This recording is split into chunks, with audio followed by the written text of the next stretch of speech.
Everyone welcome back to my YouTube channel. So आज video रे हमें देखिबा आपण माने फाइनल एचएलबी लेआउट मैप किपरि प्रस्तुत करिवे। तो एठी देखि परथिबे हमरो गुटे एचएलबी रो मैप रहिछि। तो सेठी देखि परथिबे राज्य रो नाम रहिछि, कोड रहिछि, जिल्ला रो नाम रहिछि, दिया जाइछि। एठी देखि परथिबे तो मैप ता देखि परथिबे किपरि प्रस्तुत होइछि। त्रिभुज रहिछि प्लस आपण मानकर वर्ग चित्र रहिछि। आउ से भली कच्चा रास्तार भी आमर सिंबल्स रही से भली पक्का रास्तार भी मध्य सिंबल्स रही देखि पार्थिबे। टेम्पल्स रो भी सिंबल रही एठी देखि पार्थिबे। आपण एई सिंबल सब देखि मैप तैयारी करिवे।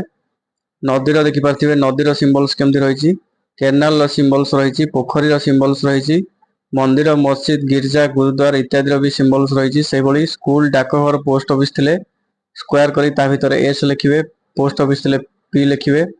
से भली देखि पार्थिबे चिकित्सालय थिले डी लिखिवे, पंचायत घर पी आ पोस्ट ऑफिस पीओ लिखिवे। एडी दस्तवेज दिया देखि पार्थिबे। दयाकरी ब्लॉक रे थिबा मुख्य रास्ता, गली रास्ता, साही बा मोहल्ला इत्यादि रो नाम लिखंतु।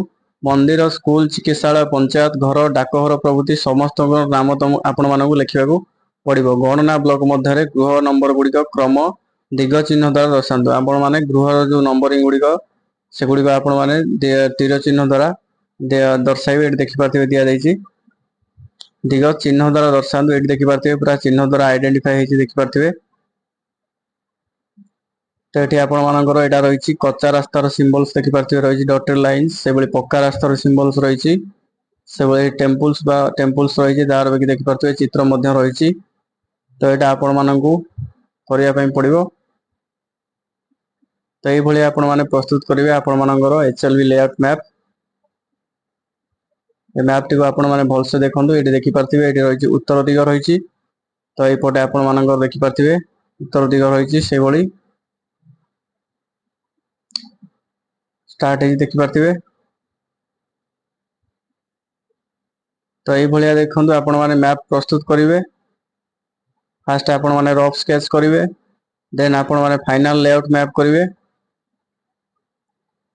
आ आपण मानकर सुपरवाइजर आपण मानकर मैप को वेरीफाई करिवे। वेरीफाई कला परे देन से माने कोन करिवे तहसील ऑफिस रे डिपॉजिट करिवे। तो या रहितला आज वीडियो। जदि वीडियो टी भल लागी चैनल को लाइक शेयर और सब्सक्राइब कर दियंतु ए भली जनगणना रो लेटेस्ट अपडेट पाई।